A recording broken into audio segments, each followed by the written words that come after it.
Good evening, everyone, and welcome to Monday Night Live. I'm making sure the mic is on tonight. How is everyone doing? Welcome. We got some South Africa stuff to do tonight. I'm trying to juggle all these paintings at the same time. I will have 3 of them going at the same time, which has never happened for me before. For these types of paintings, so I'm excited about that. But what I'm finding is by working on 3 different ones, I never really get, not bored, but I never get like bogged down with one. When I get bogged down with one, I can just move to the other one, which has been really, really nice. So anyway, we're going to work a little bit on the South Africa one tonight. I have 3 paintings to show you, so they'll be giving away one of them. What else? Oh, I got some cool stuff for you. But first, I have a stuffed nose and I don't know why. Huge thank you to Bug and Rhea last week for the super thanks. And thank you to everyone who hit that like and the new subscribers and everything. That's really, really cool. Anyone who's jumping on as a member, that means a ton. I have some stuff to talk about as we get going. And that, first off, like I said, that really means a whole lot to me. So I just want to say thank you to all you guys that do all the things.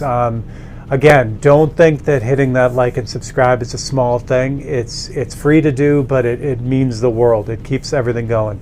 I'm fortunate in that I do the kind of the YouTube thing, but it's not like I follow a lot of other people that the only thing they do is the YouTube thing. They're content creators and that's their only thing. And YouTube has changed a lot, as most social media has. And the algorithms are always weird. You always hear people talking about that. And when you rely on that as your income, that can be real scary because you kind of have all your eggs in one basket. I am super fortunate that this is only one part. So as the social media thing kind of spins in whatever way it's going to spin, I have other things to balance that off. Obviously, I sell artwork and that's my thing. So it's nice to have a bunch of different things. That being said, we are living in a very weird time. Very, very not good time. So I know everyone's struggling. I know gas is crazy. I know food is crazy. So the people who have invested in me, who have had that extra, income or that extra money that they've sent my way, please understand that is gigantic to me. I mean, this is what keeps me going. I mean, it means the world to me, and I really want to make sure you guys understand that when you buy a 543 or when you do the super thanks or whatever, that literally keeps things going for me, and I cannot thank you enough. So I wanted to say that. Also, if you're on my mailing list, you know what's coming up next. I have a kind of a special announcement. I have 3 paintings that I wanted to make kind of a special deal on. I'll show you those in a second and tell you what the deal is with that. As we move forward, what I can say is that because things have been so crazy with everything, it's affected everyone and it's affected me as well. I can be honest with you guys and kind of lift the hood and let you know that the last month and a half has been probably the slowest I've seen in many years. And again, that's not good. But I also know that we're all in it together. So that's the point of that. So what you can do for me is, like I said, if you want to do the free thing, just I hate to sound like a broken record, but supporting this YouTube thing means a lot to me. There's I'm growing this and that's helping out. If there's a 543 that you love, please feel free to grab it. If more importantly, or as importantly, if there's someone else that may want something of all this, please pass that on to me. That means a ton. So again, I don't mean to, kind of give you the rundown of, the behind the scenes, but I think it's important because, we're all kind of going through it, and I want to let you know how much that means to me. So with that being said, I have 3 paintings that I wanted to pass on to you guys. Jeebus, Wayne, and I only call you Wayne because I love you. Gary, you're the best. Thank you. So I have 3 paintings that have been kind of here. Two of the paintings have been here for a while, but one of them is a little bit newer. And so what I want to do is I wanted to put them on sale. I usually have a sale in the summertime, but again, with things being so slow, you would think that if I put everything on sale, that's great and it moves stuff out, and it is in a way, but basically to put it into perspective, if you have like a 9-to-5 job, it's like if you went to work one day and you work hourly and you get 30 hours a week or whatever, and you really need more money, so you tell your boss, I'll work for half price. That's great. You'll probably get more hours, but you're not going to make as much, and it's harder to live. So it's the same thing when I do a sale. So I really try not to, because 1, it devalues the art, and 2, it just, it makes things crazy. But every once in a while, I try to do that. So I do have 3, and I'll show you what those are now. Are you done listening to me talk? I'm sorry. Let's look at some stuff. Tonight's beer of choice is, again, I have Stone, and I have Dayfest IPA, which is a very lovely, light kind of IPA. So that's it. All right. Look at you guys. Thank you. I'll catch up with all my hellos in a second. Unconventional wrapping paper. Rusty, my brain is spinning. Oh, Mr. Anderson, thank you. Guys, that's not what I meant, but Jeebus criminale. That's amazing. Thank you so much. All right, let me say hi first to everyone. I got the thing here because we're doing close-up stuff, so I'll just do that. Patty, hello. Adam, Dan, Brian, Patty again, Brian. Grouchy, what's going on? Franz, hello. Yay, Mr. Anderson. Auntie Paula, hello. Gary, thank you again. Rick. Sean, what's happening? Yay. Sean, I have a plan for your... No, do I have a plan for your pen? Sean, I might have a plan for your pen. I'll get into that in a second. Brandon, hello. If I'm missing anyone. Rhea, yay. Where there's Rhea, there's Todd. Hey, Todd, what's up? Ian. Good evening, Ian. I think I'm getting everyone. Look at Rusty. Hello, Rusty. Chuck. I'm just going to keep saying them. You guys are amazing. Thank you so much. All right. Oh, Rhea, no problem. Yeah, let's get into that. But first, let me show you the 3 paintings. This is super easy. All I did was I took 40% off each one of these paintings. There's no coupon. You just go on the site. They're on the front page. You can just grab them. So first one, these 2 are older paintings. This one was from 13, but this is one of my original titanium paintings. And this is of the amazing Brian Gould bike that was painted by my excellent friend, Mr. Keith Hansen. So this is on titanium. Keith actually striped and leafed this painting, which is cool. You kind of get a twofer. It does have museum glass. It also has this amazing tiger wood frame, which is cool. This thing weighs a ton. And so this painting is discounted right now. I've had it for a little while. I keep bouncing back and forth whether I want to sell it or not. But you can have a little bit of Keith Hansen, Steve Leahy stuff going on there. This painting, I took the photo of this bike at an event that Keith was doing at the Lars Anderson Automotive Museum. He was doing an event of his work, and one of the pieces was this bike. Brian Gould brought his bike, and they wheeled it right into the museum, so I grabbed a picture of it, and that's what I did. So I'll give you a close-up of this one because it's better live. Put some light on this. Yeah, again, this is titanium, which I was working on a lot back then, which I really like. Let me get a little bit of something here. A little lighter here. Oops, that's the wrong way. There it is. Yeah, so this painting is one of my favorites. The blue paint is actually metallic blue as well. You can't really see it here, but in the bright light, that really kind of sparkles and everything. So this is a really fun painting. I enjoy doing this, and it's one of my favorites. So so this is one of them. That one's on sale. The other one that's on sale is from around the same time when I started working on titanium. This was a year before, and this is one of the last Ferrari paintings. I did 9 of these paintings, all different Ferraris. It's the first time I used a real exotic hardwood, thanks to Larry's Woodworking, made these frames. And this is Peruvian walnut for this frame, and it has actual carbon fiber backdrop. Same thing, Keith Hansen did the striping on this. It's on titanium. This is an amazing Ferrari F40, and that's how that one came out. So again, brushed titanium, which is very, very fun. So there's that one too. And the back of this one is the same thing. It's burled. Well, it's veneer, but it's burled walnut, which is a blast. That's my old card on it too, which is fun. So that's Solar Flare. And finally, the last one is this guy here. I love this painting. I hope this goes to a good home. This is the Mustang license plate painting. I did that here. I think I did some of it live. All these have museum glass on them. And this one has the 1965 plate on it, and then it has the 1965 Mustang logo. And that is not a hardwood frame, but it is a wood frame, and it's all ready to go. So this one was fairly recent. This was 2 years ago, a year and a half ago. So that's it. So they're all up there.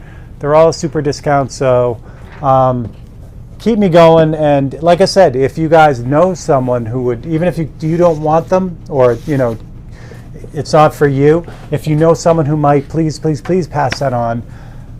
That would be amazing, because if I can get someone to pick any or all three of those up, I get to do this for another month, which is amazing. Yes, and happy Father's Day to everyone. Yay. I'm loving it. All right, let's look at the three for tonight, and we'll get going on South Africa. All right. Oh, and then, like I said, two of those paintings for the Poland Art Show. Scott McKay, what's up? Happy birthday, Scott McKay. Scott's birthday was last week. Everyone say happy birthday to Scott. The Poland Art Show, not Poland, Europe, or Central Europe. Poland, Ohio has an art show, and I have three paintings in that. One of them is already spoken for, but two of them are not. If they do not sell, I'll bring them back, and if you get those paintings, they will be framed for free. So, shut up, Scott. You're old. All right, let me get going here. First up, your friend and mine, Mr. Swamp, last week asked for a 1934 Packard 12 Dietrich convertible Victoria. I'm pretty sure Swamp asked for this because I was telling you all about George. George is an amazing human being. He's in the Packard Innovation Hall of Fame here in Ohio. And so I did that car. This car is absolutely crazy, just beautiful. Yeah, it's quite the car. Let me focus and I'll tell you a little story about this guy. So the 34 Packard 12 Dietrich convertible Victoria. It's a long name. Basically, there are really a handful of these custom cars built. They were built, or they were refitted by Dietrich Incorporated. They were built on the original 1108 Packard chassis, and it's got a crazy V12 in it that produced 160 horsepower with only a 3-speed transmission, so that must be fun. Unfortunately, this car came out during the Great Depression, and it pretty much sealed its fate for this ultra luxury car. So there are a few of these out there, and if you get a chance to see the whole thing, go look it up. It's amazing. So again, this is my 1934 Packard 12. What a car! What a car! So spent way too much time on this one. This is the get this one because I spent too much time on it. 543, and I just called this one because this one's for George. So think about him a lot, and I know I'll think about him a lot all along the way. Next one, Leo Messi shirt. That's awesome. I know. I gotta get on some football stuff.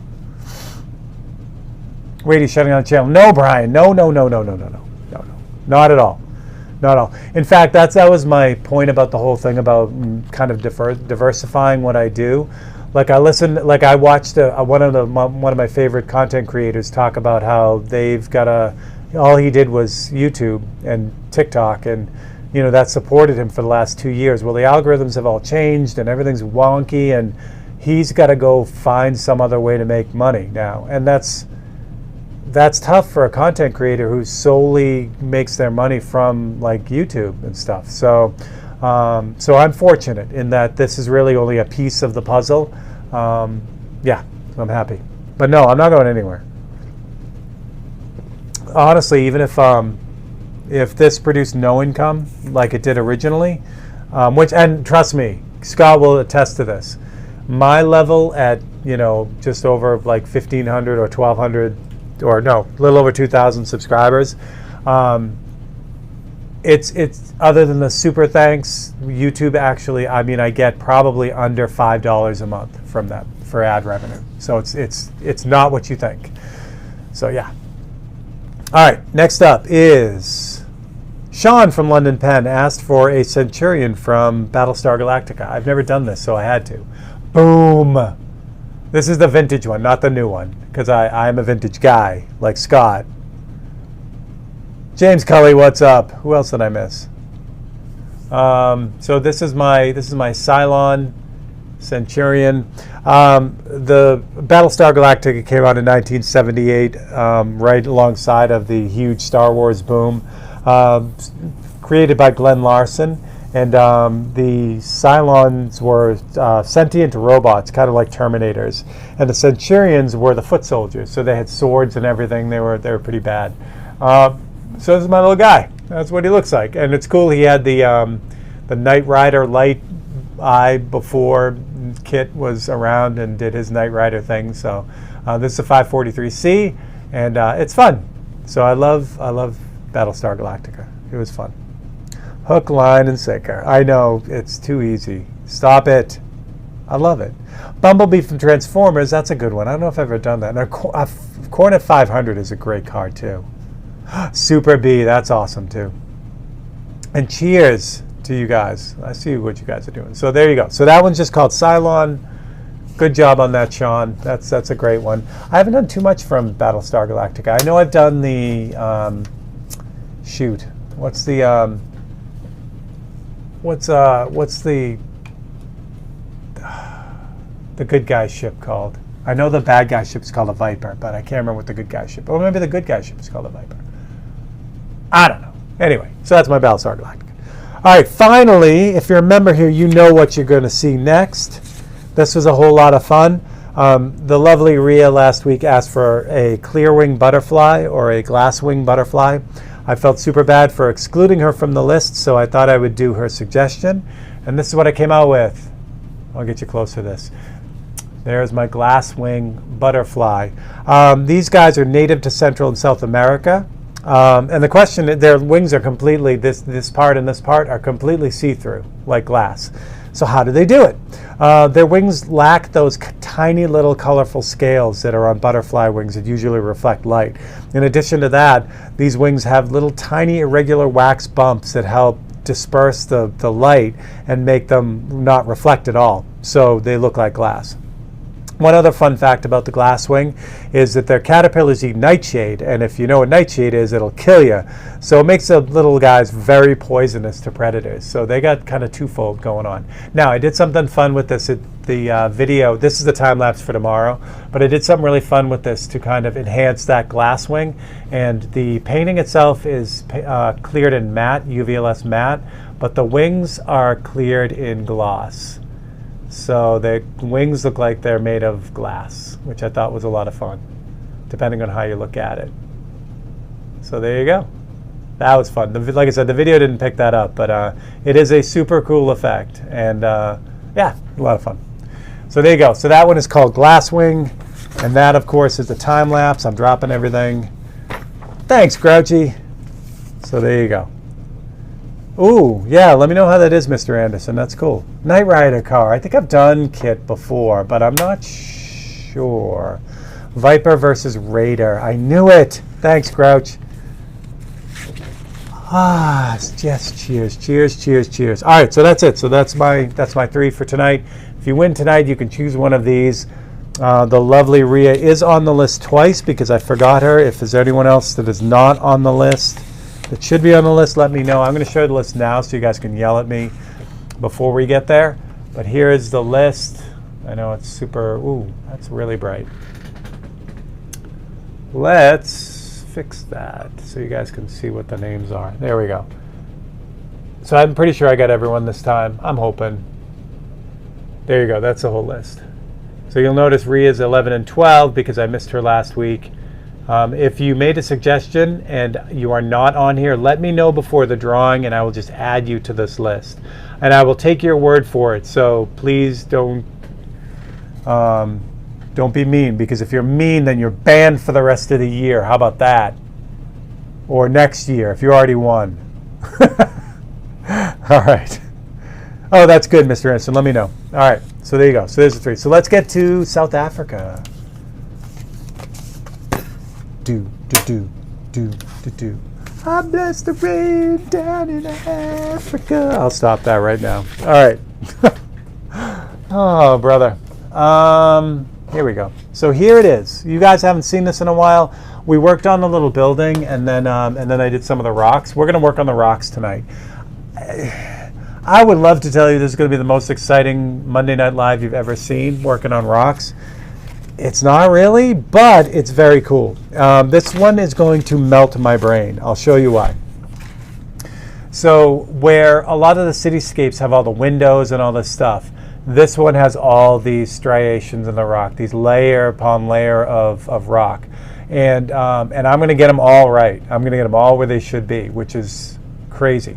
Now the reason why, again, it's like mostly everything. If I just kind of like, throw a bunch of stuff in here and just kind of make it whatever, it's going to look like whatever. If I really work hard and get all these rocks in the same way, I'll be concentrating on like how they're shaped and the way the light is hitting them, and at the end it's going to look like this. It's not just going to look like something else. And I know that sounds pretty obvious, but it's amazing how like it happens with art. Like if I'm painting a field of grass, like I know what grass looks like, so I'll start going and just kind of throw it in there, but I'm not really paying attention to the reference material.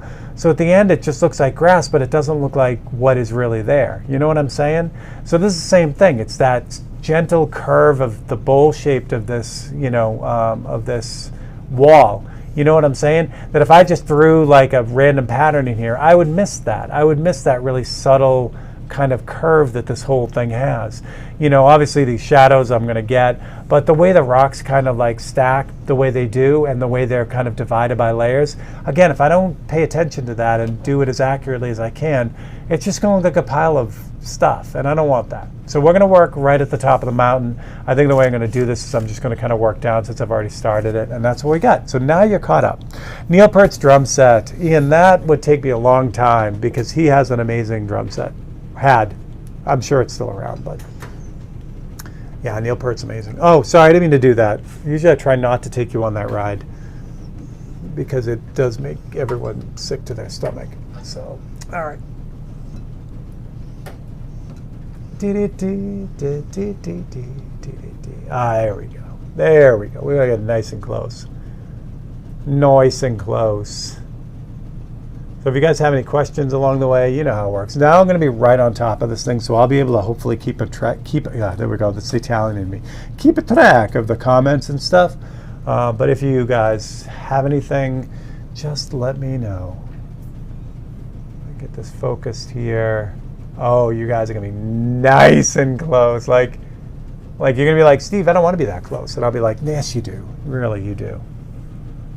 Yeah, I don't know how much we're going to get of this tonight, but I'm going to show you how this works, and it's all going to be good. Lenny, what's up? The old McDonald's gang. Oh, that's awesome.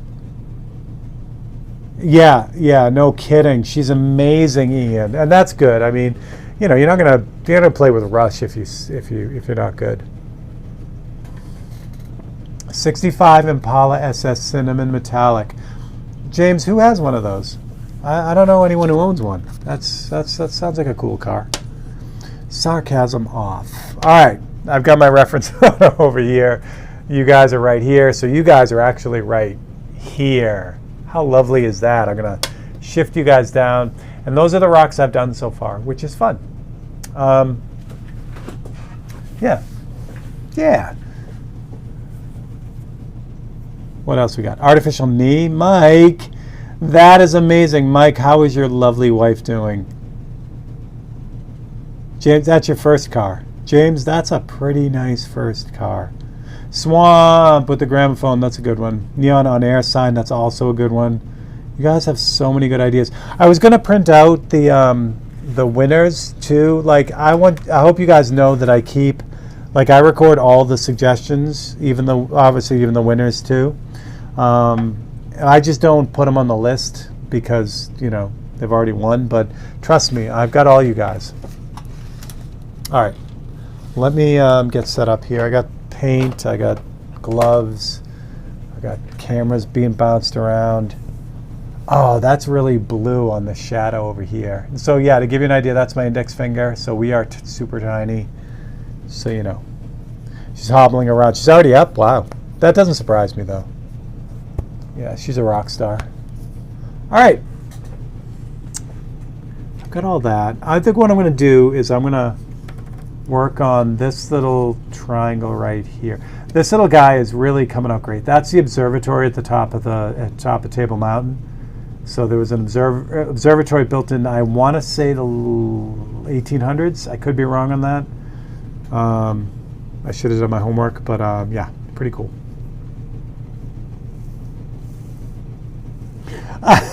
Brian, but those are the best ones though. When you guys think it's funny, like I've done some really crazy ones, and those are always the ones that go. Like last week, Steve, the Cloudy with a Chance of Meatballs, that was from Scott McKay. You know what I mean? That wasn't some super serious suggestion, but I love those. I love them. All right, a couple notes as I'm getting started. All I'm going to do is start with a little bit of black because that's really what's going to work here. I've got this little shadow right here as kind of a landmark. What I'm doing is I'm looking for other ones around this so I can really make sure I get this right. And I think I'm good. I think I can work in this area without like cutting anything out. UFO being exactly, Brian. That's what I'm talking about. Those are great suggestions. We need palette cam, don't we? So you can see what's going on. Turn that on 1 second. This is going to be all wonky because everything got bumped around because I was moving stuff. Also, last week or 2 weeks ago when I did the spa day, and we used 4012 for cleaning. All I can say is don't do that. Don't do what I did. I forgot how aggressive 4012 is. I ran out of 4021, so I've been using the 4012 thinking it was going to be like no problem. Even with airbrushing, that stuff is super, super aggressive. I'm not going to use the rest of it. It smells, it's really strong. I mean, I could see why they replaced it now. I don't remember it being that way, but it's the same. It just, 4021 works so much better and it's less aggressive. And it works on the palette too. Like I use 4012 in the palette to reduce the paint, and it screws up the paint. It's crazy. Which is what I was like I was using 4011 as the reducer, which is what I have here now. But I didn't remember it being so like aggressive. And I used 4012 a lot, so I think it was just one of those things. You get used to it working right with the new stuff, and it's like, holy crap.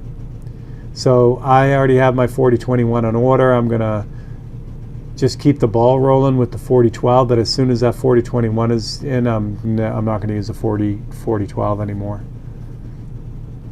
Again, not that it was bad. It's like, basically it's like, like anything. Like if you had like an old toaster from 1970, it works and stuff, but it's not like the toasters today that'll basically do whatever you want, you know what I mean? It's just higher tech and they work better. It's not the old ones don't work, it's just the new ones work better. So 11 coats of metallic lacquer provided depth. I had an interior fully restored leather. So I'm assuming, James, you do not have that car anymore, which is sad, or you do have that car. I often think about my Mustang. I couldn't have kept it, my original Mustang, because I just, between the kids and everything, and just not really having the money to take care of it the way it needed to be take care of it that way.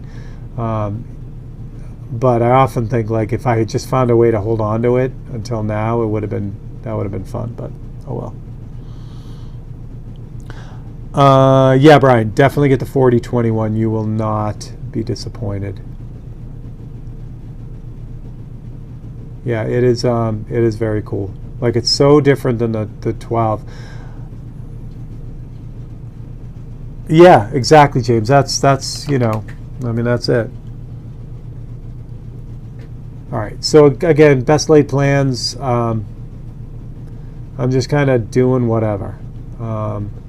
This guy here is blue, not tan. So we're going to change that to blue. That's better. And that's blue too. Not that blue, but kind of blue. There we go. Yeah, where it's in the shadow, all this stuff is kind of blued out. Blue toe, as it were. NASCAR Cup Series 5. Kyle Larson, that's a good one. Pee Wee Herman. I came close to not meeting him because he was busy, but we were in Sturgis, and he started one of the motorcycle runs. It was pretty funny. He had the bike and everything. Thought that was good. So he rode right by me though, which is pretty cool. I make sure I'm still in the camera, so I won't go farther than the palette cam. Caden, what's up? Brandon, I said hello, right? Michael McClung. No, you're fine, Michael. White Western Star, nice.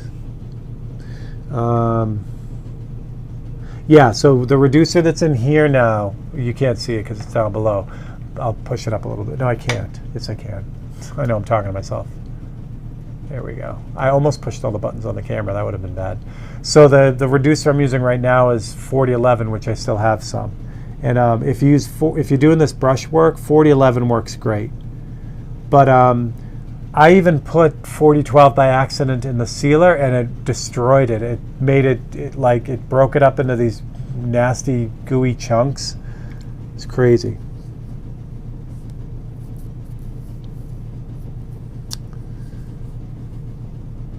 Yeah, 4021 is awesome. All right, that's that. And then here there are these.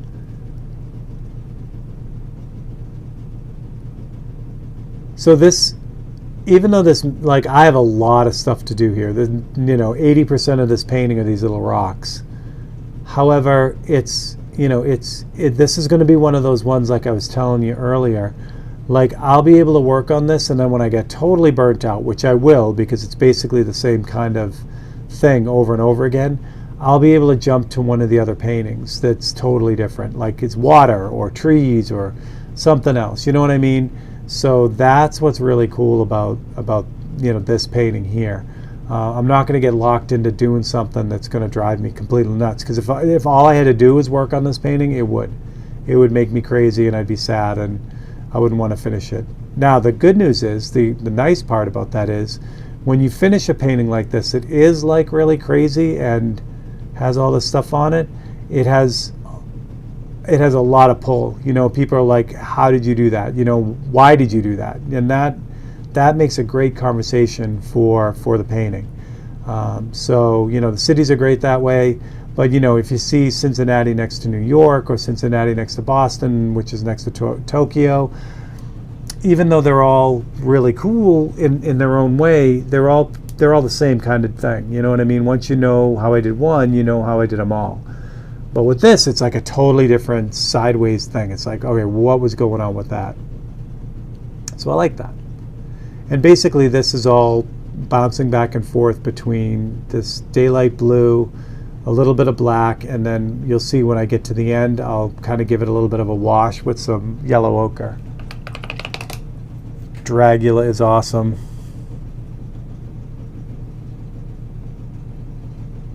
Starman, awesome. Kodiak C70, nice. I'll show you what that, do I have any? No. Show you what that wash looks like.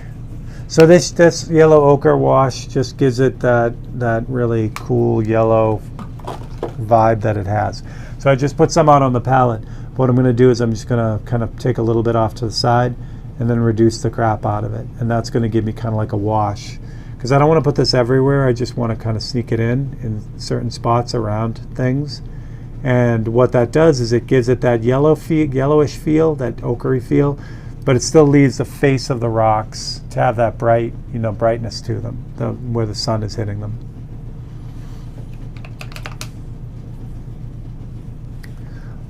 I'm going to move this more towards the center since that's what we're working on. Make sure we got enough light. You guys were awesome with your Aziz light last week. That was good. All right. So what I did was I kind of went in with a really light gray. Now that I've got it kind of sketched out, I can go back in with the stronger black and just kind of hit those, darker areas. So this is really like, it's paying attention to details. It's not that line goes all the way across with like just a gray. Now it's got gray and it's got some blacks in it, and it kind of moves in and out. Make sure you're focused on that right there. So it moves in and out. It gives it like this motion that, again, on a teeny weeny scale, it's what you would put into a larger painting. You know what I mean? You would put that kind of effort into a larger painting, but a lot of people don't put that effort into a smaller painting. It's just like, well, we'll just get it to look kind of like what it's supposed to, and we'll be ready to go. But we don't roll that way.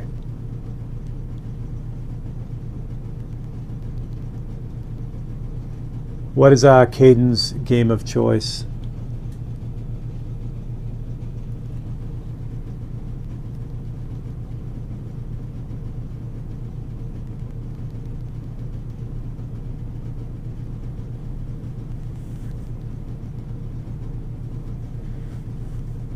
Oh, yeah, Vulgar Display of Power is one of my favorite albums, too. What did I do here? All of that's wrong. That's wrong. That's all right. That's part of the deal. Part of the deal. He's playing Rainbow Six. Nice. I see, it's funny because my kids, like, I grew up playing video games, so, my kids had no choice. I had no chance. But there was a time when I could beat them. That time is way gone. Like the reaction time of a 13 to 23-year-old, absolutely scary. And it's funny how, I don't think I've gotten any slower, but man, you play video games with a younger person, you can see how slow you've gotten. I mean, it's like I don't even see what's going on with them. I'm like, wait, what just happened? Super crazy. And you know what? For what it is, gaming, like anything, you do too much of anything, it's bad. But I live here in Ohio. My kids are all in Massachusetts, and we try to get online once a week and we play some stuff, and it's a lot of fun, and it's a great way to connect, and I'm super happy we have that. Again, they drag me through everything, and they kick my butt when it's player versus player stuff, but yeah, we have a good time. Yeah, Adam, I mean same. Like I'm not a gamer because, like I said, that implies that you're good at that, and I'm not. So I do have fun though.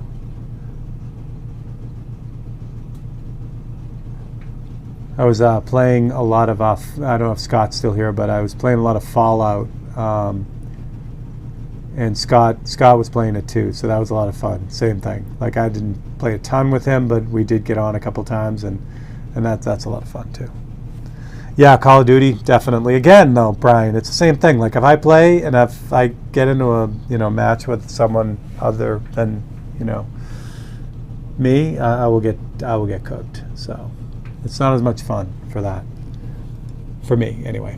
All right, you guys can see the no, I'm going to jump up to the observatory a little bit because I want to straighten out this this archway here. What happens is this archway now is like the whole thing is like the station for the monorail that go, not monorail, it's like a cable car that goes up, this little guy right here. So that's on a bunch of cables, and then the cables go all the way up to the station that's up there. In fact, I think, yeah, right there. Let me get that. Yeah, right there. You can see another car right there. So those cables go all the way up into there. So I'm just cleaning that up. And this, again, this is what happens with these paintings. Once I start getting into them, I'm like, oh, you know, I start seeing things like, oh, that's not quite right. That's not round. You know, that's not the right way it should be. So I end up bouncing around a lot too. Zombies Ate My Neighbors, love it. Sand Dunes with Rooster Tails, Michael, that's a good one.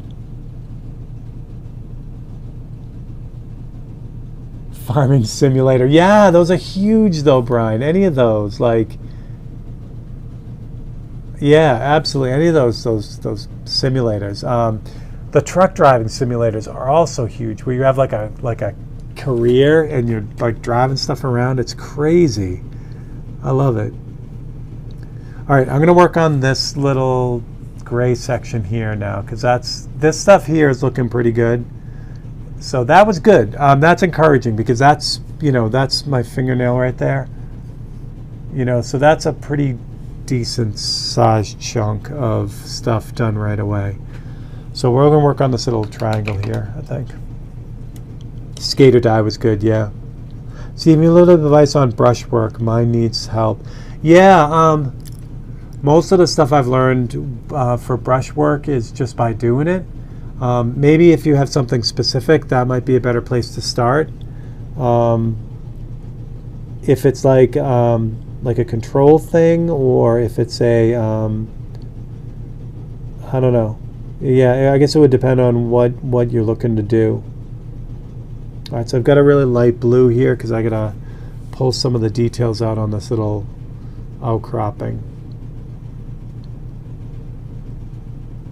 Because I can give you a bunch of techniques that will help, you know, with certain things. Like if you're having trouble with a steady hand, I can help you with that.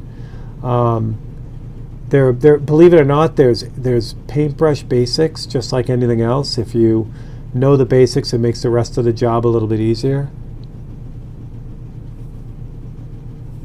Oh, good. Yeah, that was a fun one.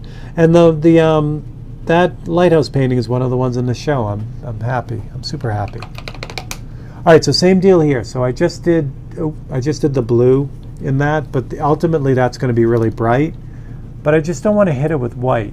So by doing the blue first, I can grab some white now, and then I can just like tuck some highlights in on the blue, and it gives it this like dimension that it wouldn't normally have.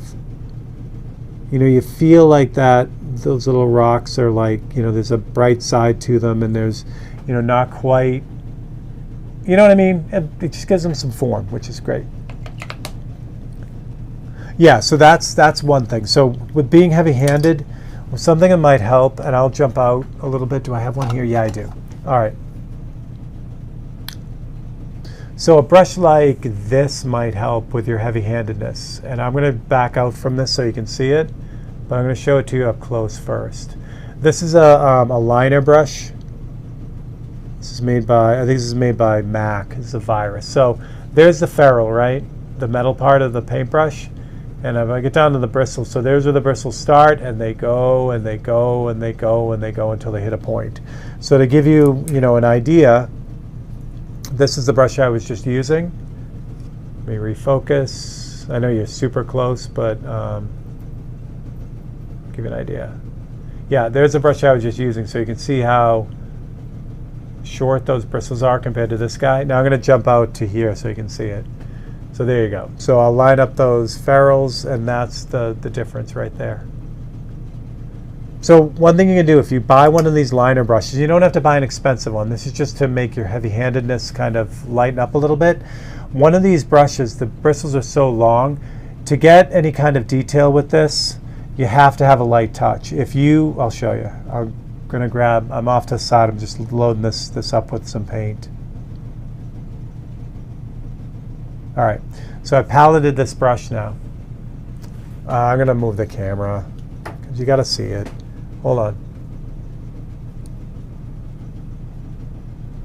I sounded all frustrated, I'm really not. All right, so I paleted up the brush. So if I wanna get a thin line with this brush, if I have a heavy hand, I'm gonna put it down, I'm gonna press, really hard, and then I'm gonna get a really fat line. And you miss that whole thing because I didn't do it in the right spot. I wanna do it over here.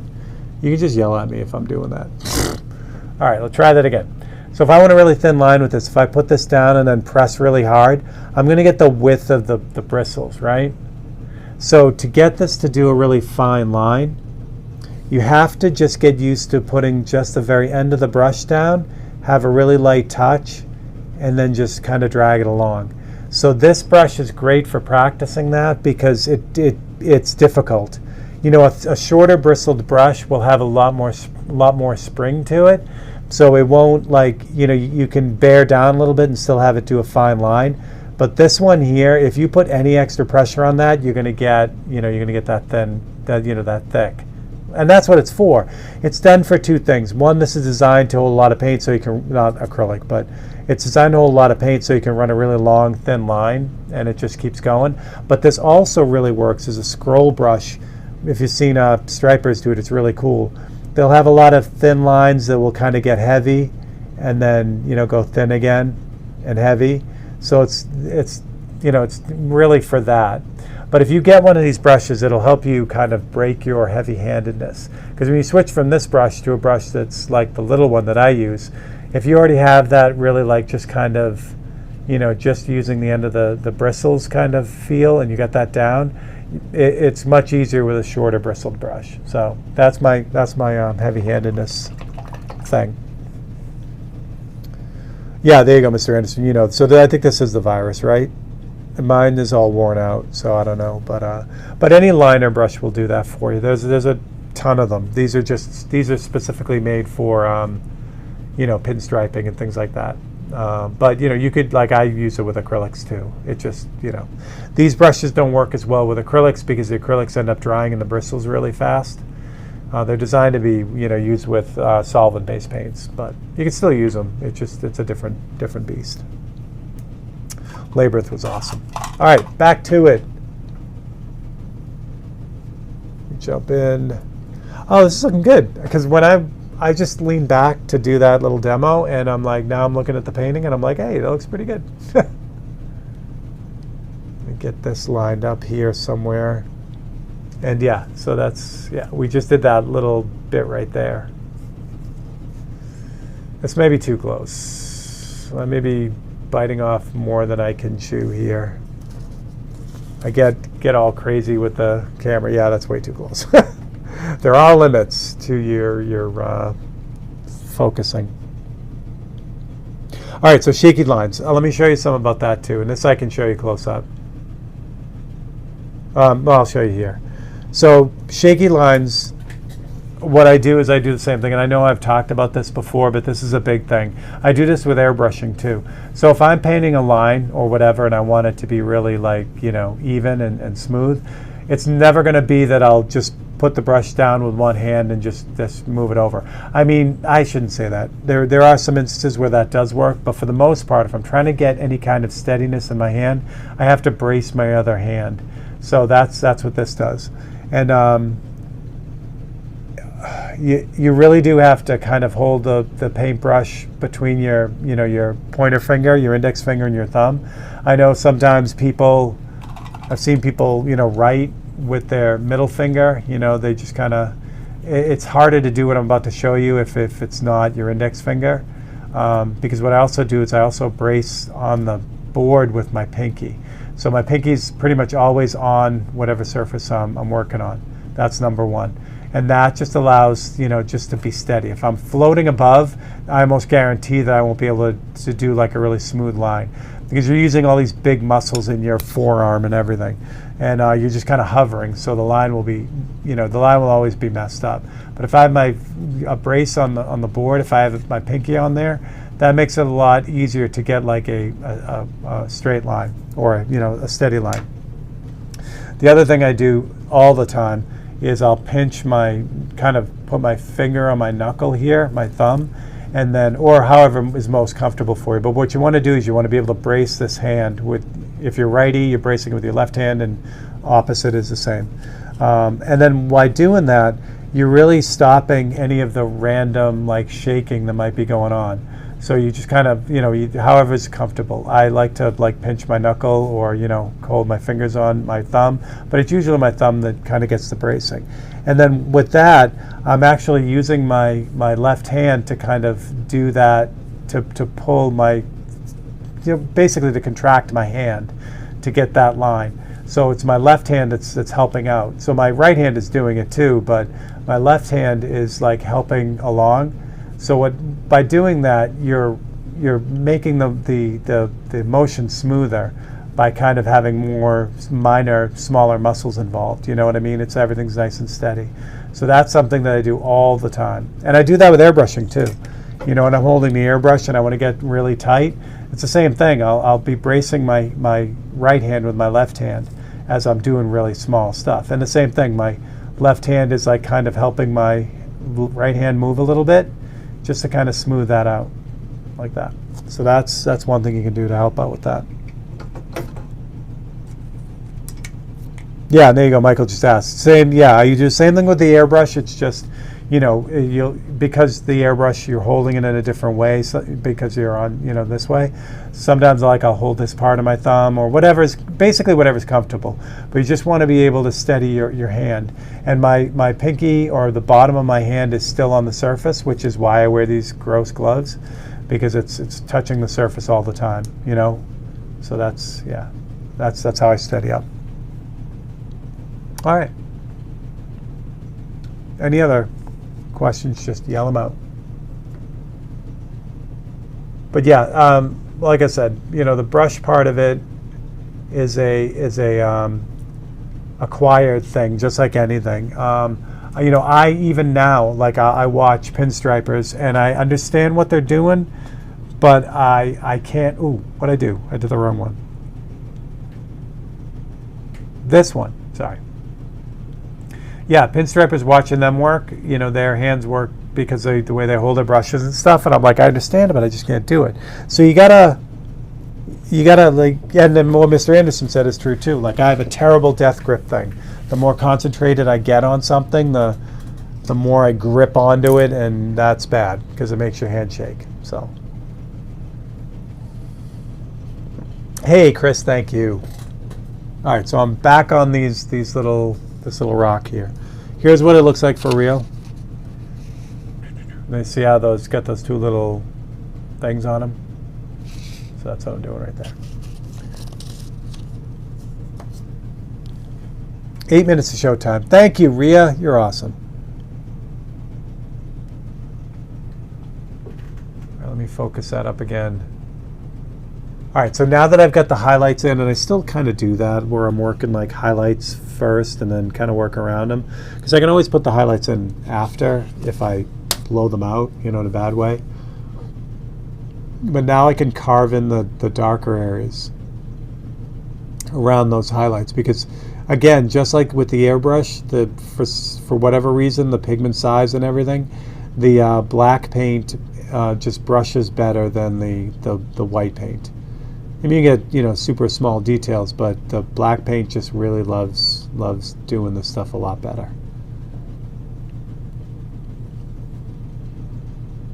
There's a balance of steadiness and drunkenness. I'll let Mr. Anderson answer that.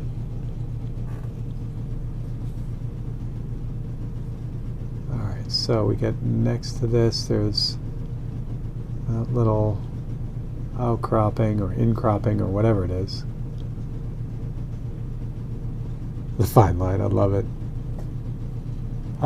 Good practice, even if you're coloring book page. Yeah, anything with control that way. I know some people use coloring books. Coloring books are challenging because the paper is so crappy. It can really like give you a run. because it's going to want to like get all soggy and nasty. But it also absorbs paint a little bit better than like the Yupo paper. So so that's interesting. I used to suggest to people that they practice on non-porous surfaces because it really helps your airbrush control. Ria, thank you so much. If you're working on like raw, like powder coated aluminum, it's really non-absorbent and it's really slick, and it's difficult to get the paint not to spiderweb on it. However, if you practice like that and then switch to like paper or even like Autoborn sealer paper, it has a little bit of absorption, and you'll find it's much easier, and you'll have a lot of control now because you're used to dealing with a non-absorbent surface. I kind of got away from that because I think it's I've had much better luck myself with kind of practicing on the type of surface that I'll ultimately be painting on, because you learn the nuances. You're not trying to trick yourself, and that's that seems to work better for me.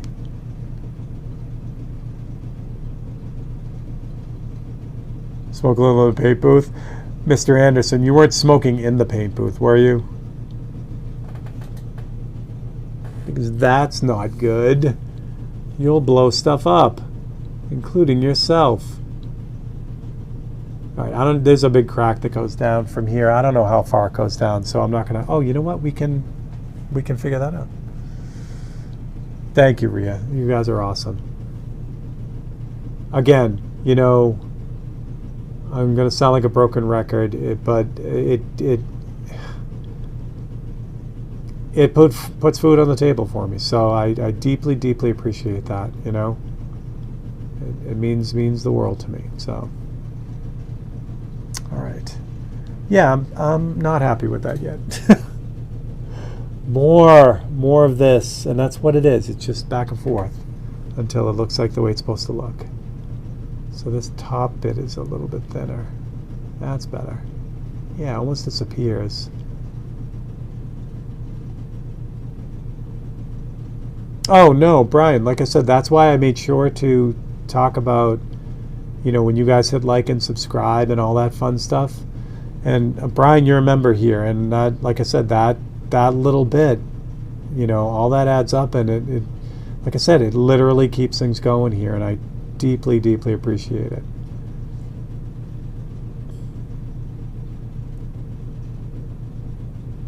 Thank you, Sean. Jeebus.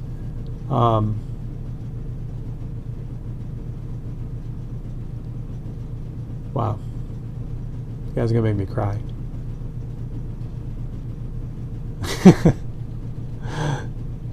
Oh, that's a good one, Ian. Yeah, no kidding. Yeah, so that's anything like that. And like I said, I use a lot of the same techniques with the paintbrush that I use for the airbrush. So it'll, like Ian said, if you get like mechanical pencil, like a technique down with that, you're going to start adopting that in other tools that work similar. So that's a great example of that. You see where I'm? Yeah. Okay. I want to make sure you're right where you're supposed to be. All right, I'm gonna have to. I've gotten beyond the point where I thought I'd be, which is that's awesome. But also, I need to start coming up with some new stuff. So how do we do that? We got 2 minutes. Let's give away a painting, and then I'm going to show you how I set up the next section, and then we'll do a little bit of it. But basically, it's just rinse and repeat from here. It's like just nonstop craziness. Yeah, Brian, you got to change your mindset, because portraits aren't necessarily patients. A lot of times, like if you can draw anything, skulls or trees or whatever, there's a little bit more pressure because a person usually has to look like someone, and that, the proportions have to be really spot on, where if you draw a tree or a dragon or something, it doesn't have to be spot on because it could be kind of whatever you want. But getting that proportion type of thing down, portraits become easier as you go. So don't sign yourself off from that. Thank you so much, you guys. Oh my God. All right, let's give away a painting. We're just going to jump to this because I'm going to leave all this set up because I don't want to deal with it. Unless it's Treebeard. But you can even get away with a lot with that, Kyle. That's a good point. And hello, Kyle. Gary, she's the younger. All right, let's look at these real quick, and then we will get going. All right, so first is Sean from London Pen asked for a Cylon. That's him. He's called Cylon. That's 543C.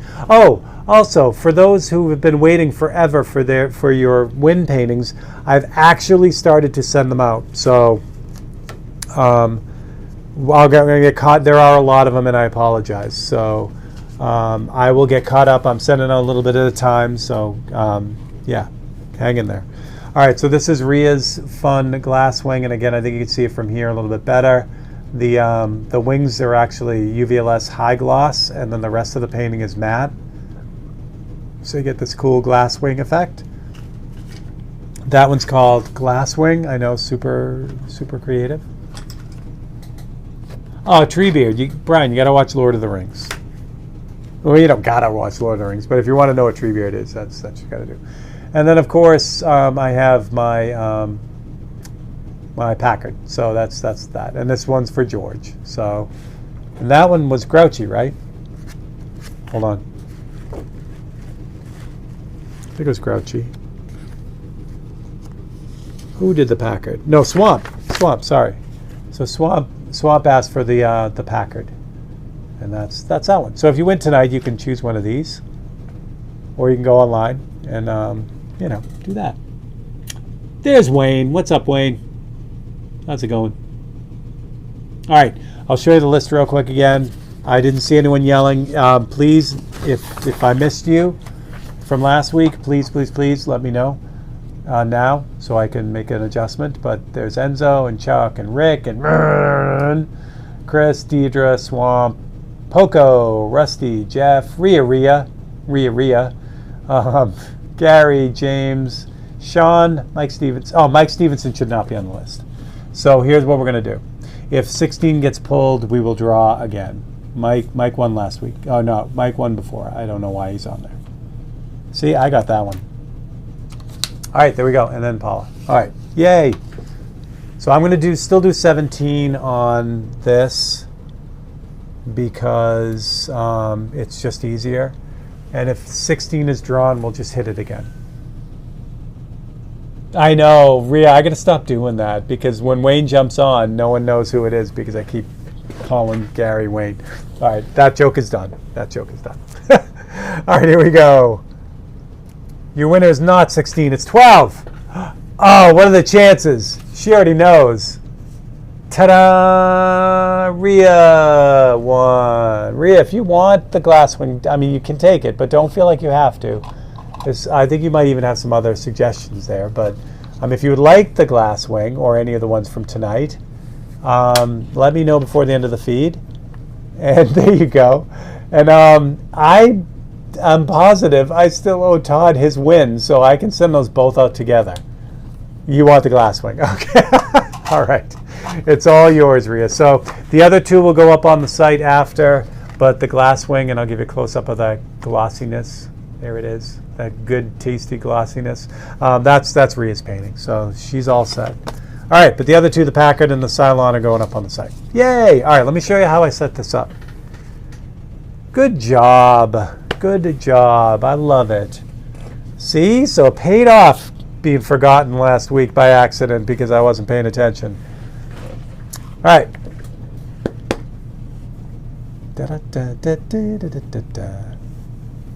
Yeah, that's awesome. Oh, that's awesome, Rhea. Yeah, I really want to see one live. They're really tiny, right? Because what I think was going on, I didn't get the measurements on them.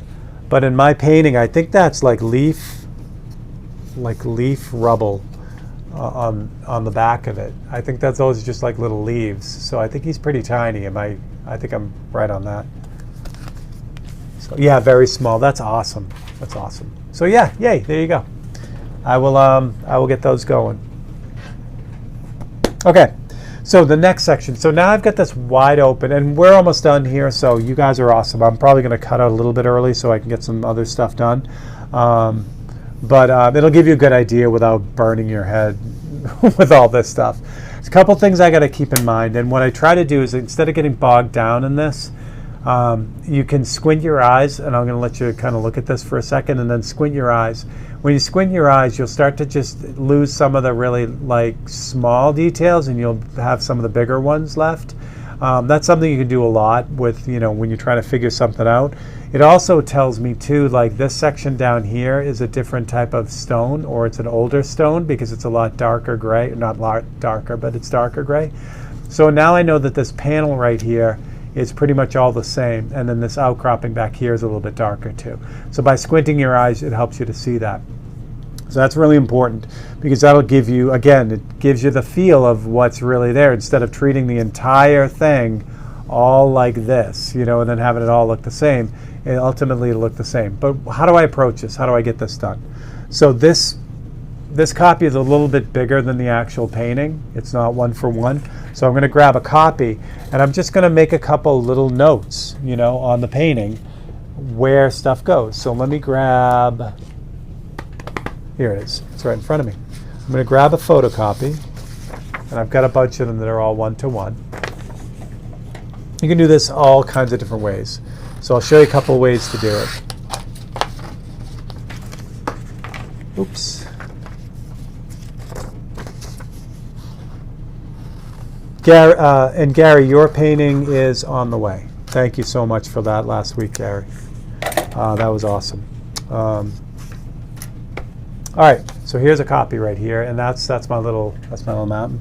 So first thing I'm going to do is I'm going to get this in the right spot, and this is really important. I mean, with this painting, it's important. With some paintings, it's absolutely imperative. If I'm off on some of these rocks, it's no one's ever going to know.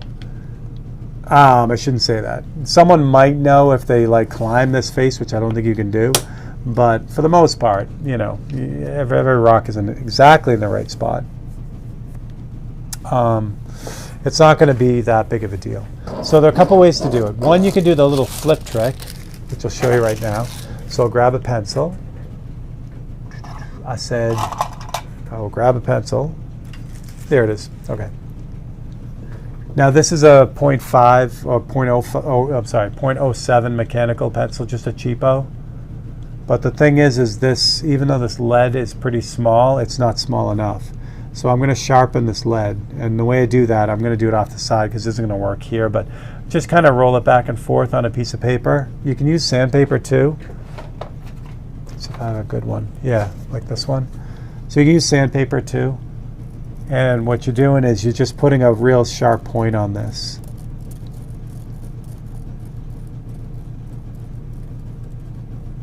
What's nice about doing this instead of using a smaller mechanical pencil is that I always break these leads because sometimes I do have a heavy hand.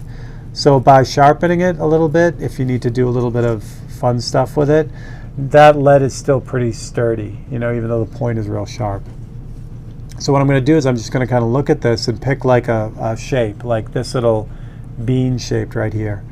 I look at it, stare at it for a second, and then flip this up, and then I can still see the halo of that little bean shape.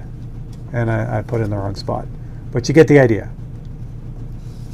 So that Island Creek painting, I did the entire painting this way, with all the branches and everything. That was all done just like this.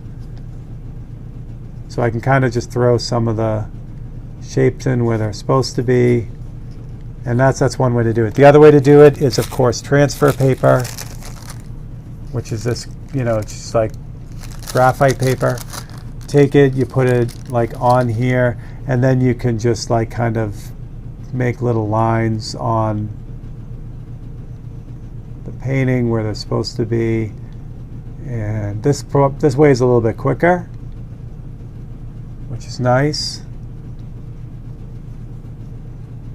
than the flip trick, but this leaves a lot more residue on there too. So sometimes it's not as great, but again, it's really whatever works for you. And then when I pull that off, you can just kind of see the little marks there. I must have been in a spot where there wasn't a lot of graphite, which is nice because I reuse those all the time. There you go. So now that gives me enough stuff to, kind of do. The third way to do it is I could actually take a knife and cut out these areas and then airbrush them too. Obviously, you've seen me do that a million times. So that's the other way to do it. A lot of these, though, are really, really small, and it makes it hard to do the cut technique with that. It's easier to just kind of draw them in. But now I've got enough information there that I can do this whole section right here. Maybe a few more out here, like there's a big crack that goes down there that I want to get, and then they kind of go up here like that. You know what I mean? So it's just kind of a little back and forth trying to figure out what's what. But now I've got plenty of information, and I'll be able to pretty much top the mountain now. So that's it. And then, like I said, from there, it's exactly what we just did. I'd start with a light gray and kind of draw in all that stuff first, get it all in the right spot, and then I start coming in with the darker areas to kind of finish it up. And then end maybe with a little bit of that yellow ochre to kind of warm it up. But that's pretty much it. If you were to paint without any distractions, how much could I get done in an hour? That's an excellent question. On this one, I bet I could cover, with just some music going and me just going at it, I bet in an hour I could do this whole section. So in an average day, like if I had an average day to work on it, let me move this back a little bit. So if I worked on this for 8 hours in one day, which is, that's a tough call for the painting like this, to stay focused on this painting for 8 hours. I'd go nuts. So if I had a full day, I could probably do like this section right in here without losing my mind. So again, this painting overall, I hate to make a guess on how many hours total on this, because there's all the grass and all this other stuff to go in here. I don't really know. It's easier than Tokyo, and one of the city paintings. I'll darken this up a little bit so you can see it more in its regular color. It's easier than the Tokyo painting in that, pretty much all this stuff is rinse and repeat. With the Tokyo painting, there were definitely individual buildings that needed to be really rendered. With this, it's basically just kind of like making sure you're in the right area with the right style of rock, and you just go to town. So you can cover a lot more ground quicker. So I'm guessing this painting will take about half the time. So I'm guessing about 20 to 25 hours on this painting total to get it done, which is good. Where the next open studio, the beach painting, the Newport painting, that's going to be really fast. I'm guessing the Newport painting is probably going to take about 15 hours, 10 to 15 hours, because it's a lot, there's a lot less to it, but it gives you an idea. It's hard for me to give a time because I just hammered down and then look up and 3 hours later. Yeah, that's exactly it, Michael. Yeah. So this is going to be a beauty. I've already got the rocks for it. That was the whole point of doing this. I don't have them here. They're on the shelf. But Kelly already brought me back some rocks from Table Mountain, which is amazing. I do have to get a South African hardwood, which won't be hard to do because most of the good hardwoods come from South Africa and South America. So I'll be able to pick up some really nice wood. It's not as crazy, believe it or not, as Japan. Japan has very limited resources, so the hardwood from there was very expensive and all that. But this will be a fun one to do. Methinks. Oops, I'm putting my head in the way. Sorry. All right, so that's what we got. I'm going to switch back here. I'm going to move some stuff. Lights out of the way, cameras out of the way. Yay, we're good. All right, so first off, you guys, thank you so much for all the crazy super thanks. Again, I have those 3 paintings for sale.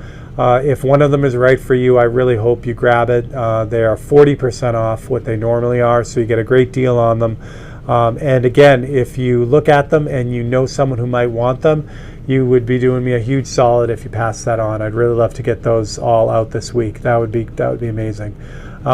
Everything is set for this week. The time lapse is going to be Ria's Glasswing, which will go up tomorrow at 10 a.m.